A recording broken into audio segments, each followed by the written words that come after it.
Welcome to Never Again is Now, a podcast about antisemitism.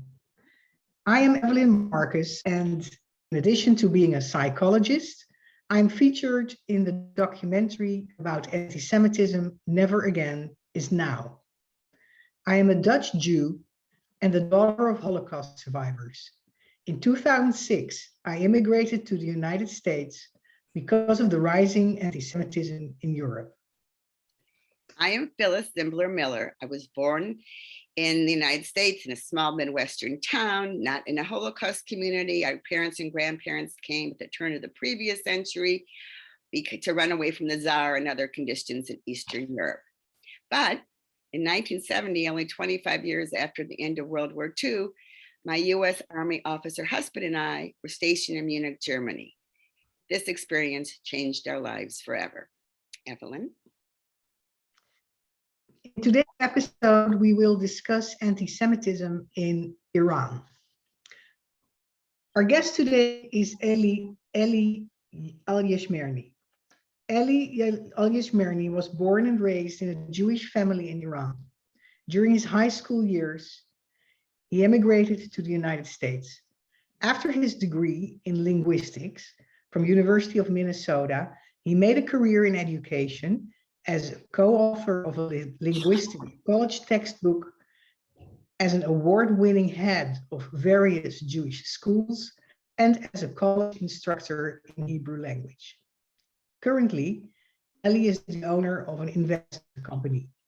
He served in the board of Sinai Temple in Los Angeles, which is a prominent synagogue with a large Iranian Jewish membership. Elie, welcome to our show. We're thrilled to have you. It's a pleasure to be with you. Thank you. Our first question is, you lived in Iran 2 decades before the Islamists came to power in 1979. Did you experience anti-Semitism when you lived in Iran? And could you give us, if so, could you please give us some stories about it? I think that period for me has to be divided into 2 periods. The period of my childhood till the age 14 when I came to America, and then 4 years living in America and then returning to Iran in 1961 for 3 months. My experiences in those 2 periods are completely different. And I will explain to you why it is. And it has to do with my experience in America affecting my worldview.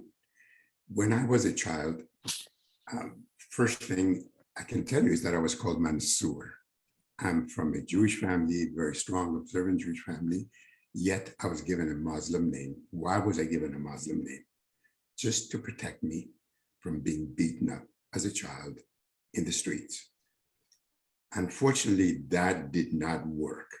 That did not work. I had to learn to run quickly if I wanted to avoid any fights with Muslim children. And I was taught never to fight back, because if I were to hit a Muslim child, it could be the end of me. So the name Mansour is a name that kind of explains how my family felt about before I came into the world. And then I will also tell you my last name is also significant in this story, in that it's a name that my father picked during the period of Reza Shah, when Reza Shah decided that every family in developing countries have last names. Why don't we have last names in Iran? So about 1935, I think it was, he asked everybody, gave them 2 months to pick a last name. My father picked a name which is a Hebrew word, and it's Alyeshmerni. And it comes from the phrase, Ki eshmera Shabbat, Alyeshmerni. If I keep the Sabbath, God will protect me. So because somebody picked the name Ki eshmera before him, he chose the name Alyeshmerni. But what's interesting is that Iran and a Hebrew name wasn't a good fit, especially if you have fear of being a Jew. So that unfortunately, as we wrote Alyeshmerni in Persian, it became like Alyeshmerni. And so we were okay with calling Alyeshmerni because we had some issues and problem of being Jews. Even though we were proud Jews, we knew that being a Jew caused us problems. So unfortunately, till today, rather than being called Alyeshmerni, which is what I should be called, I'm called Alyeshmerni. And I played a role in that as well because of that fear that existed. So early childhood period, I experienced anti-Semitism, but I felt that that's the way it is, and that's what we need to do, and there's no choice, because that's what I was born into and brought up in. So going forward, I come to America, and I didn't really immigrate at that point. What I did was I came to get an education and go back. Went through 9th grade, through high school, first year of college, and I went to Iran summer of 1961. That was a very, very significant period in my life because you see, when I came to America, I had a different view of my Jewishness. The thing that saved me was the fact that I was a Jew, because everything in America was different and foreign. Going to the bathroom was different. Taking a shower was different. Foods were different. And God's sake, they were feeding me hot dog early on, and I knew the word hot, and I knew dog, and I said, oh no, not that. I'm not going to do it. So everything was very different. The thing that made it comfortable for me is the first Friday night I went to services at Bethel Synagogue. And I think what happened was that through my Jewishness, I was connected to America, and I did not miss so much leaving my family, because this was a significant group. So I became more proud of being a Jew as I was in America in those 4 years. And but what I can also tell you is that I also had an experience of having a wonderful friend who's a Muslim, and his name was Bahram Muzayini. His father was the head of education in my province of Fars. And he comes from an amazing family. He told me the story about the fact that his mother once took him when they were in Shiraz to the Jewish Mahalle ghetto, so that he can experience what other people are like. And they bought stuff there and essentially told him, different is not worse. Different is just different. So I had this, when his parents came to visit him, I noticed this amazing Iranian Muslim family who, for the first time in my life, saw me not as the other, but as part of the same. So Bahram Muzayini and I are still really good friends. So that experience in America I had about my Judaism and about my relationship to Iran, and then I go back to Iran. And in Iran in 1961, I had 3 experiences that was really jarring to me. It shouldn't have been jarring, but it was. I came, first of all, with the notion that everyone has a right to live in freedom. That was the message of America for me. So here I am. My mother sends me to buy some yogurt. In those days in Iran, you didn't have a grocery store that had everything. For yogurt, you had to go to a place that sells yogurt. For oil, someplace else. Vegetables, someplace else. Fruit, someplace, and so on. So I went, taking the bowl to put yogurt in it. I went to the store of our next door neighbor. What happened there just jarred me, because rather than taking my bowl and putting yogurt in it and weighing it and give it to me, he put a plate under my bowl. He weighed it with the plate, put yogurt in it, and he took that plate and had me lift it up. He did not want to touch our bowl because Jews are unclean. And even though he was our neighbor and he was a really fairly decent guy, decent family, that's the way they saw it. So that was jarring for me. Why, we're neighbors. It's not like the old days when Jews lived in the ghetto and the Muslims lived someplace else.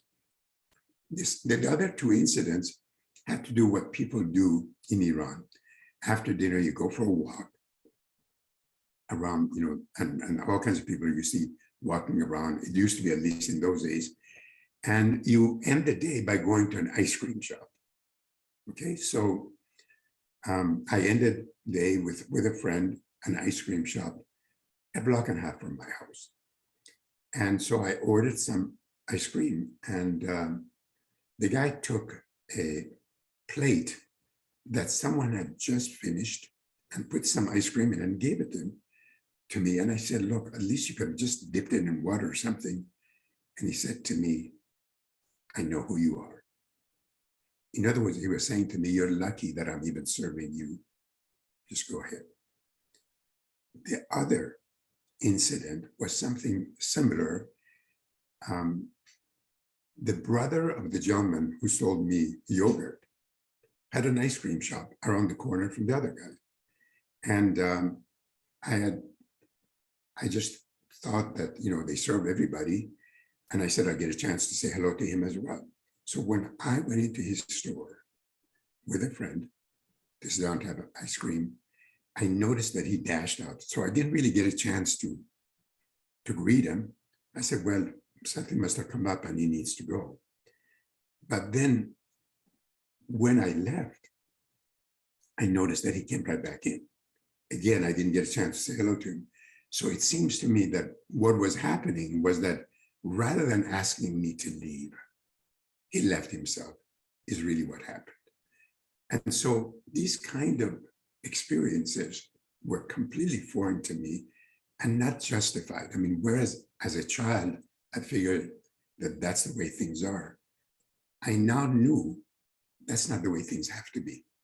So I told my family at that point that this is the last time they're going to see me in Iran, and we're going to see each other either in Israel or in America, which is exactly what happened.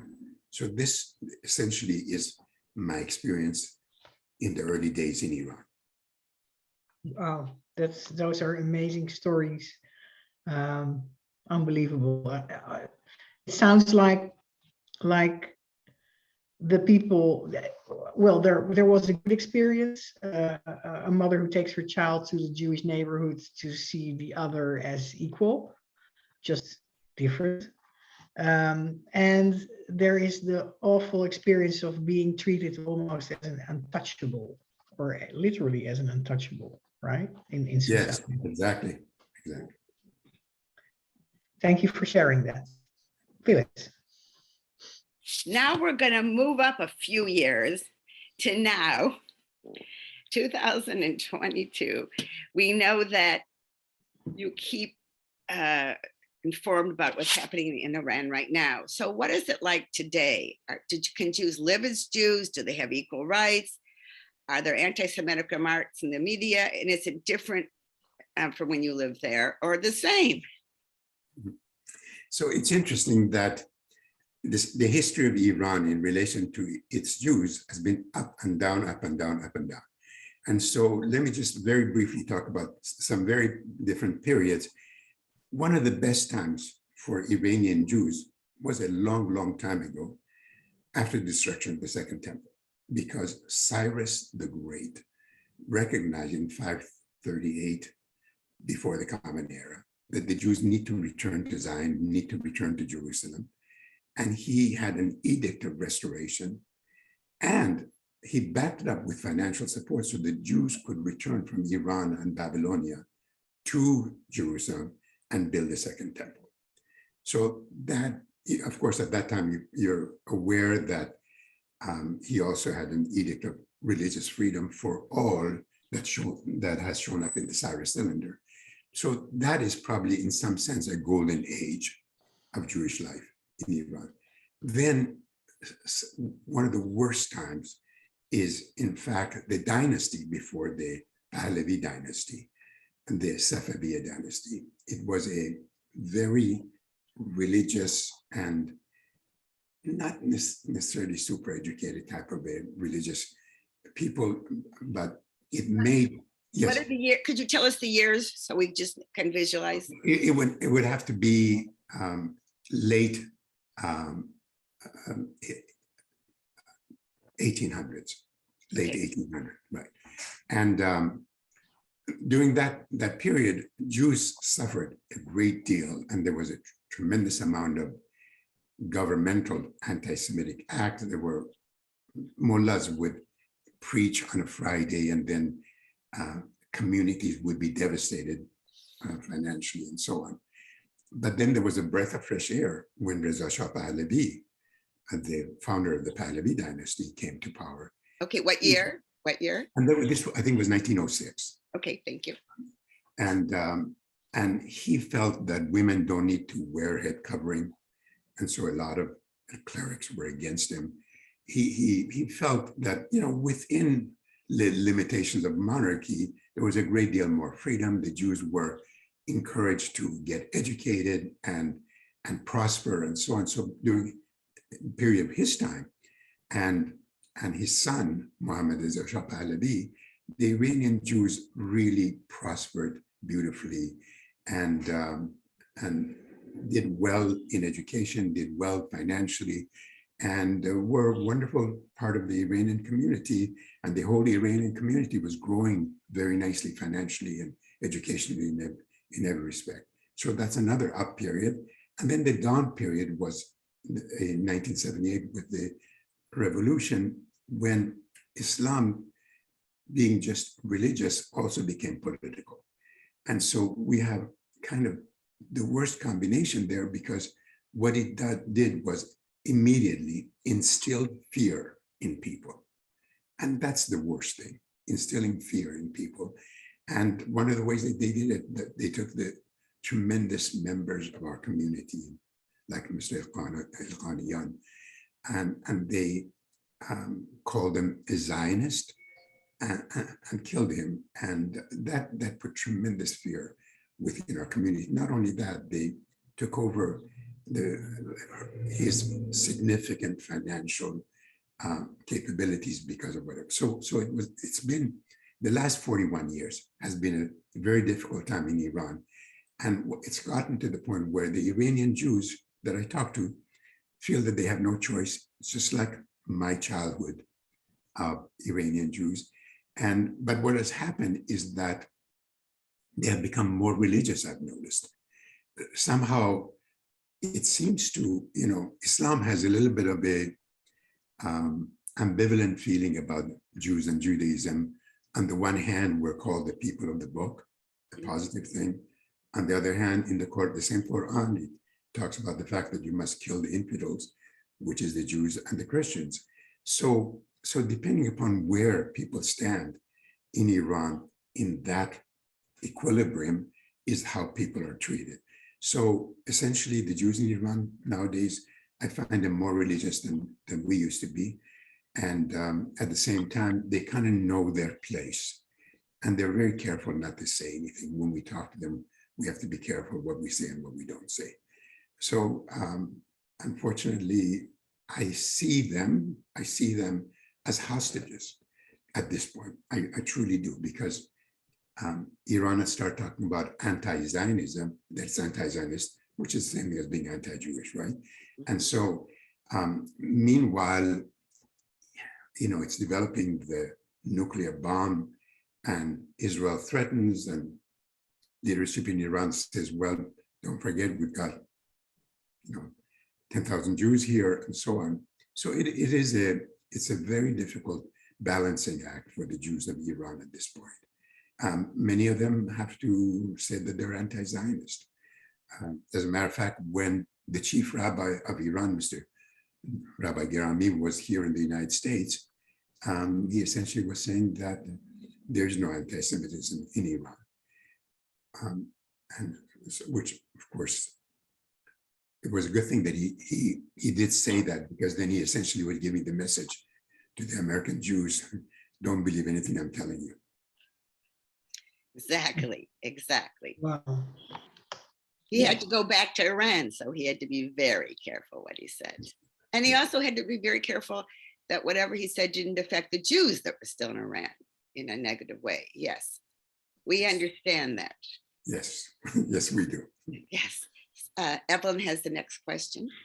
So what drives anti-Semitism in Iran today? Is it government sponsored? Is it religious or political based or both? Yeah, I think it's both, as I mentioned a little bit earlier. But it all depends upon what one person preaches on a Friday, Mm.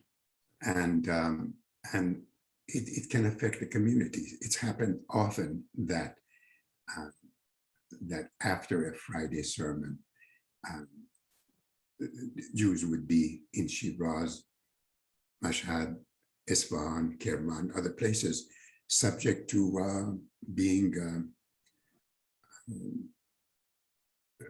mistreated, to say the least. But it is, I think, unfortunately, it's the worst combination of both religious and political at this point. And is it more about Israel? Is the rage more about Israel, or is it about Jews as people? Mm.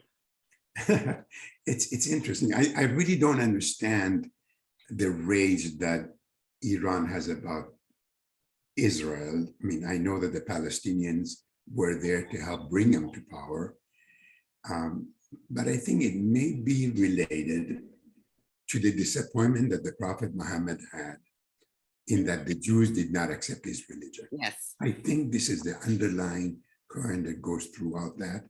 And so I think the leadership still feels that why would you not accept this religion that the Prophet Muhammad brought?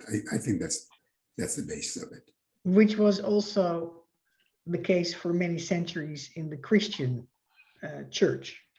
The non-acceptance of Jesus as the Messiah was revenged by the Christian church on Jews in Europe many centuries. It's a similar concept. It is, but just to add a little bit of levity, John Lovett said that he tells the Christian that my God is your God's dad. That's good. I like that. Yeah. I like that. Okay, Phyllis. Yes. So I want to go to World War II. Could you just give us a brief history on which side Iran was on? I understand that some Jewish children came from Siberia, and I think they were saved. Could you just give us a short little history lesson, please? Exactly. Well, during World War II, what's interesting was that the same Reza Shah who freed the country seemed to have some Axis tendencies. Okay? You mean Axis meaning the German side? German, yes, support for the Germans and so on. And that's precisely why in 1941, he was deposed, and his son was put in power. Okay, so that is one thing we need to know. But there was not really anything that Reza Shah did to hurt the Jews or anything like that, or the Mohammad Reza Shah. I'm not aware of any whatsoever. But there were some Jews actually who came from Poland, some young Jews, like I think about 250. They're called Children of Tehran. A book's been written about it. Yes, I have the book. Okay, great. And so what happened was that we know people who married those young people from Poland. And so some of them became part of the community in Iran, and some of them were sent on to Israel. But I think when we talk about World War II, we need to mention Abdul Hossein Sardari, who was a deputy at the Iranian embassy in France. And he was able to get a lot of Iranian Jews out of France, and then eventually also some non-Iranians on some fake passports. So Abdul Hossein Sardari, a very, very big name, in my opinion, among Iranian Jews, somewhat a righteous Gentile who saved many, many people. But I have to tell you that World War II did not affect Iran in a very significant way. How do I know? Because of the fact that I had to tell my dad about the Holocaust. Interesting. Okay, so he did not, but we come from Shiraz. At that time was a small town, 200,000 people when I lived there and left. I mean, now it's a city of 4 or 5 million people. But so I mean, from the fact that I had to tell my dad about the Holocaust, I believe that Iran did not feel the impact of World War II. Thank you for that short but very interesting history, because we'd like Jews to understand that the experiences of other Jews in other countries during that time. So it's very important that you share that. Thank you. Evelyn? Elie, you just you explained to us before that Jews have to stay very almost, you know, they should stand out, they shouldn't attract attention, they shouldn't resist anything, or even not defend themselves. Are there, in spite of that situation, are there individuals or maybe groups in Iran today who speak up against the anti-Semitism and anti-Zionism of the Iranian mainstream? In Iran proper, I would say probably not, because whoever does is expecting a short lifespan. This regime has no patience for anyone who goes against it. I mean, when you think about Nidal, some beautiful young people who wanted freedom, Muslims wanted freedom, and they were shot dead in cold blood. I don't think that you would see any of that. But I think this may be a good point to let you know that I mentioned that I was called Mansour, but it may be a good point to bring up about the fact that I'm called Elie. In 2006, the head of the Al-Qaeda in Pakistan had the name Mansour. And 2006 was the year I said, you know, I need to go back to my own ethnicity. And my Hebrew name is Moshe, but how do you spell Moshe? M-O-S-H-E. I mean, how will people be able to pronounce it and so on? And I decided at that point that I will pick the name, a portion of the name that my father picked for our last name. So I took the first 3 letters, Aleph, Lamed, Yud, and called myself Elie to regain my ethnicity, but at the same time, propose myself as a Jewish person from Iran. So you are an example of somebody, albeit not in Iran, but from Iran, who now openly, so to speak, comes out as a Jew very openly by choosing a Jewish. Yes, but it's easy to do in America. It's easy to do in America. And of course, in Iran, people do come out as Jews. But to speak against any violence against Jews or whatever, I don't think that's a very likely thing. Because from time to time, they make sure that people know where their place is. You remember there was a time that they picked 13 Jews in Shiraz and they said, you're spies. There are other things that goes on. From time to time, they instill fear in people so that essentially know where their place is. So the answer to the question is, I'm not really aware of any person in Iran who is speaking for human rights for Jews and for others. So let's switch to countries where there's free speech. Do you have any recommendations for people in those countries where they're not at risk of being immediately shot by their government for speaking up, for how just people in everyday life can speak up against anti-Semitism? So if you're aware of the fact that there are people who would like to say something but can't say it, when you can, you have an obligation to do something about it. And so I'm so glad that there are so many organizations in the United States and in Europe that think about human rights and think about other people. And I think that since we cannot often individually do enough, we need to support the organizations that do this kind of thing. And for example, your organization of Never Again is Now. That's one that should be supported. Stand With Us, that helps young people on college campuses fight anti-Semitism. That's important. I think it's important for Jews to recognize they're Jews and live a Jewish life and support their synagogues and their temples. And there is Shurat Hadin in Israel, the Israel Law Center that fights anti-Semitism in a very strong way. There's so many different organizations. So I think we need to speak up when we have an opportunity, like I do right now, and others can support organizations that are doing the right thing. There are lots and lots of organizations that do so much for making the world a better place. I agree with you. If you're not in the position or don't feel like you're in a position to speak up yourself, supporting the organizations that are into that game would be a great help. I think one thing, though, that we can do is to make sure that there's no hate in our heart. Mm.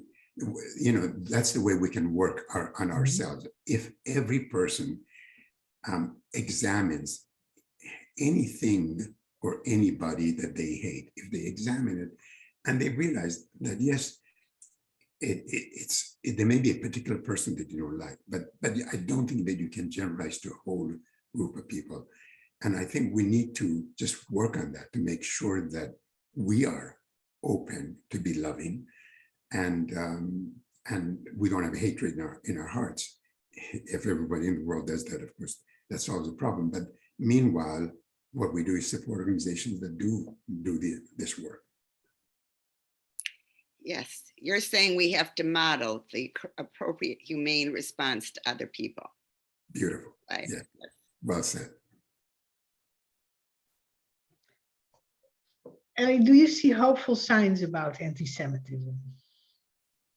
Well, in Iran, one of the things that's happening is because the Iranian people are living under Islamic rule, it's interesting that many have become less religious than they used to be, and they see it as a problem rather than a solution. So in that sense, that is a positive sign, because I know that many Iranians have become Zoroastrians, and some have become Christians because they just feel that the way Islam is presented to them is not the answer. So that's one hopeful sign, but it's going to take some time before young people are able to do something about it. And hopeful sign is families like Muzaini that I mentioned, and there are thousands of them throughout Iran, and may their numbers increase. Their numbers increase. Absolutely. And then you also have Azerbaijan. I had an experience in Azerbaijan, spending 1 week there, and it is absolutely amazing that it is 95% Muslim country, but it is so open to all minorities. I will tell you this, that the 1 week that I spent there, just to test to see if they're anti-Semitic or not, like they say they're not anti-Semitic, I put on a kippah the whole time that I was there. And I was so well received by all. And the only time that anyone asked me about the kippah that I was wearing was the head of the Shiite and Sunni leadership of Caucasus, Sheikh Abul Islam, and all he wanted to know was why was Sheikh al-Islam, he wanted to know why my kippah was red, and I had to explain to them that at Sinai Temple and in the Western region men's club wears the color red.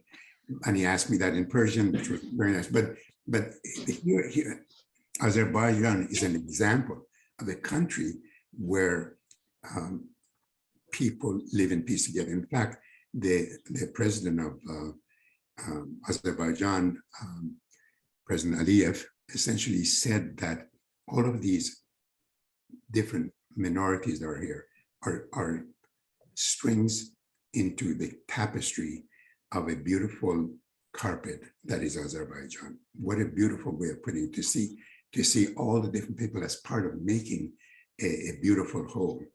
So that is hopeful. And of course, the Abrahamic Accords is very, very hopeful for what's going to be happening, because as the rest of the Middle East becomes less anti-Semitic, it has to affect Iran as well. So on the whole, I see some hopeful sign this way, but it may take a long time before it is actualized. Now is your chance to give us your last thoughts. What have we missed that you think our audience really needs to know about? I think you asked really good questions, and I've attempted to answer them the best I can. I would just essentially say, you haven't missed this, but make sure that there's no hatred in your own heart, and be the model, and be the light unto the nations. Each one of us have that role, and then be aware of the fact that the people are suffering, and help organizations that alleviate that suffering. Thank you. Thank you. That was very well said. This has been a fantastic talk. We thank you so much, Elie, and we thank our listeners. And please, everyone who has not yet seen Evelyn in the documentary, Never Again Is Now, you can see it both on YouTube and Amazon. And information about my free nonfiction Holocaust theater project developed for students to combat anti-Semitism can be found at thinedgeofthewedge.com. And for everyone listening today, whenever you can, without putting yourself in physical danger, please speak up against anti-Semitism and hate.